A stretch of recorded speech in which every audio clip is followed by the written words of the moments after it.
Hello everyone and welcome back to the channel. Yes, welcome to Football TV, and we are going to be rounding up the transfer on this side. Yes, I know it's been a while.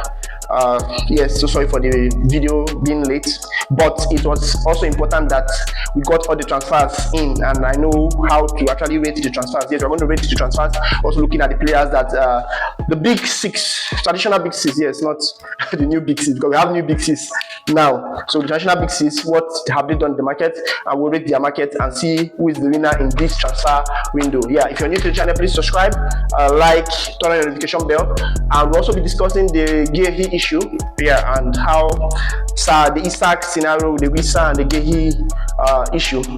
We'll also discuss it and know how it affects the Premier League. Yes, is it that whenever a player wants to go, they will just go, or whenever a player respects the club and wants to go, something else will happen? Yes, I'll be talking about that. Let's dive right into the video. Yes, and we'll start with Manchester City, the team that owns the transfer market for, should I say, up to 5 to 6 years in a row.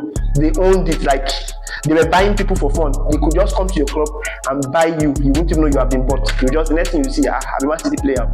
They buy. Sometimes there was a time they even bought a player and forgot they bought the player. They went and bought him again. They bought him twice. They are very, very good when it comes to spending money. Until PSR gave them notice, 115 charges. Since then, Manchester City have not understood themselves. Pep always spending money, buying players. Now, it's not easy to just spend, because they will pinpoint you and they will checkmate you somewhere, and then you'll be in trouble. So, and Man City is suffering from the 115 charges. We don't reverse anything. I think some games are being played, but that's not our issue. Our issue is to look into their squad. So they bought Donnarumma finally, very, very impressive. James Trafford is there. There was this guy they bought from Rosenborg. He's central midfielder, Nepan. Yes, he is in Manchester City right now. Marcus Bentinelli from Chelsea. I wonder what they're doing with all these keepers. They have 3 keepers. They bought 3 keepers in this transfer window. That's crazy. Bentinelli, Trafford, and Donnarumma. Though Ederson have left, because Ortega is still there. Imagine how many keepers these people have. All right, then they bought Tijani Rangers. Yes, the Rangers attack. They bought Ryan Cherki and Ryan Aït-Nouri. So that is 7 good players. Out of that 7, 3 are goalkeepers. I rate them 7/10 because they just bought goalkeepers. Yes, they didn't replace an out-for-out attacking midfielder. Rangers can play attacking midfield. He can also play central midfield. He can also play defensive midfield. But this is not really the player we're looking for to replace De Bruyne, to replace Gundogan, to replace, to stay in for Bernardo Silva, because Bernardo Silva is getting older, obviously. And I just give them 7. The 7 I give them, I don't know if it's too big. Then we'll look at the Blues shall rise again. Yes, Chelsea is the only, in fact, Chelsea are very, very impressive. They are the only club that their trophy won them a trophy. Yes, they won Club World Cup trophy, won them another trophy. Very, very impressive. They bought Ishe Samuel Smith, yes, from Strasbourg. They bought a lot of players from Strasbourg. I don't know if it's the collaboration that they had. They got Facundo Buonanotte on loan. They got Garnacho. They got Jorahauto. They got Jamie Gittins, Kendry Paz from the same Strasbourg. Joao Pedro, Mahmoud Dusa, and Liam Delap. Yes, the only guy that can liam you and lap you at once. So he is the number 9. Then they got Estevao. Yes, that is 10 players. The other players they got from this Strasbourg. Yes, the other players they got, like the Matis Amogo, the Darius right? Yes, Matis Amogo, and some other small players I don't want to mention. I just mentioned the big names that can do something in the Premier League. Yes, so I rate their window 9/10. They really tried, and they sold a lot of players. Yes, Chelsea did offloading.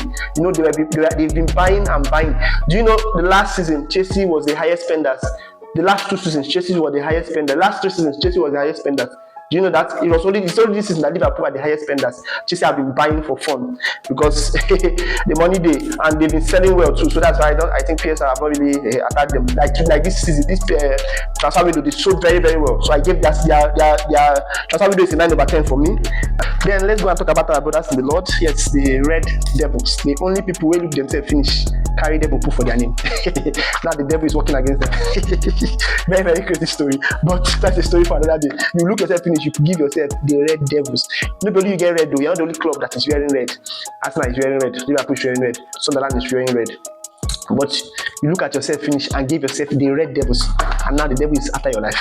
I think Manchester United should go and change their name first before any progress will start happening in that club. All right, they have signed their keeper. Yes, the Sene Lamont that they were always they were looking forward to sign. They've gotten Benjamin Šeško of Newcastle, but he decided to join Manchester United. Mbemo, Diego Leone, and Cunha. Yes, I feel they signed just 5 players.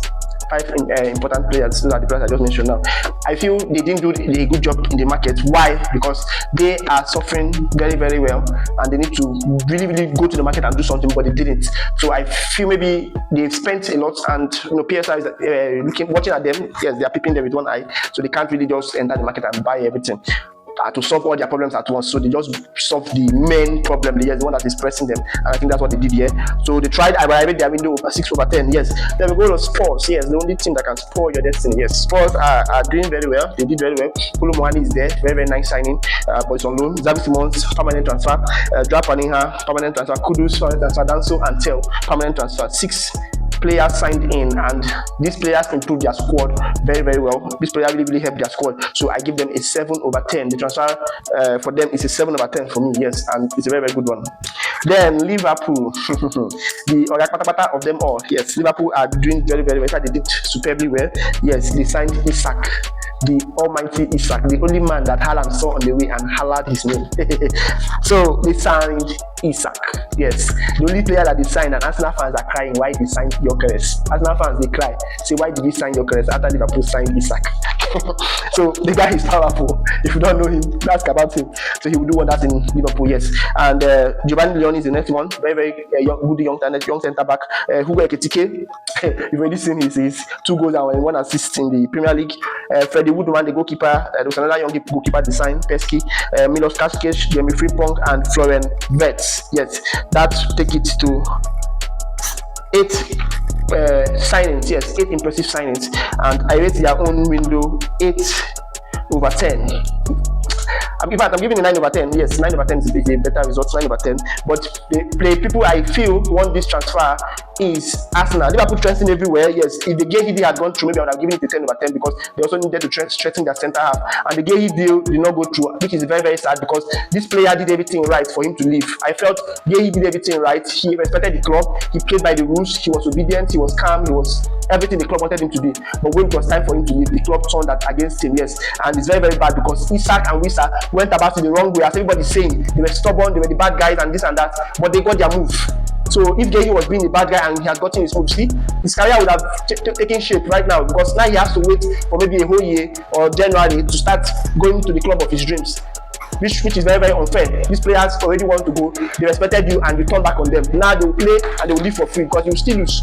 You might be happy that you got in the player, but you're going to lose. Yes, you're going to lose some money, if not all the 35 million that you have been offered. Then the people that want this thing, like I was saying, it's Arsenal. I read their window a 10/10. Yes, they got recruitment for almost all the positions.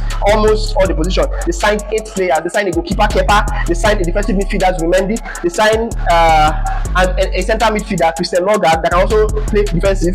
They signed Nonu Madueke, right wing, left wing, forward. They signed Christian Mosquera, the defender, centre half. Victor Eko is the centre forward. Ebrechi is the left winger and attacking midfielder. Then Hincapi, also a defender. Like, I don't understand defender issue. That's why they always sign defenders. Yes, but the only team now that have an Eze. They had Mohamed, but they have a Jesus. They have a Gabriel. They have Christians. They have Mosquitoes, Capio. They have as they name it. They have everything. In fact, if it comes to spirituality, the most spirited team, the team that have the most spirituality is Arsenal. Yes, but I think that the winners in this window, yes, they got a 10/10. Yes, let's give it to them. They got a 10/10. Let's see if they can go ahead and win the league. Yes, that will be all for now, guys. The video is getting too long. Thank you guys for watching. Please do subscribe, turn the notification bell, and I'll see you in the next video. It's raining heavily here, so I can't really hear myself very well. So I have to cut the video right now and see you in the next video. Thanks.